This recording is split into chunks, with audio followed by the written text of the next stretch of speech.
quels États en Afrique, par exemple, on peut considérer comme souverains? C'est une belle question.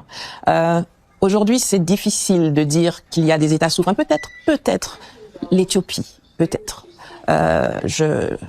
Voilà. Mais dans l'Afrique francophone, dans l'Afrique de l'Ouest et de l'Afrique centrale, il n'y en a aucun. Il y a des pays qui sont en train d'imposer, de conquérir leur souveraineté, mais on n'est pas encore arrivé au stade où on peut dire qu'ils sont souverains. Ils sont en train de lutter pour cela et ils ont pris un chemin qui me semble assez irréversible en réalité.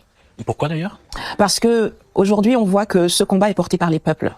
Ce n'est pas quelque chose qui émane d'une élite qui l'impose aux populations, mais c'est quelque chose, c'est un besoin qui est venu des populations. Et c'est pour ça d'ailleurs que c'est très difficile de faire chuter ces gouvernements. Pourtant, il y a eu plein d'attaques et plein de manœuvres pour essayer de les faire chuter. C'est très difficile parce que les populations les protègent. Et quand quelque chose émane de la base, c'est difficile de revenir en arrière. Et une fois que les populations sont éveillées, une fois qu'elles sont conscientes des enjeux, une fois qu'elles ont compris quelle était la vision, elles sont prêtes à endurer un chemin difficile, mais à avancer, jamais à reculer.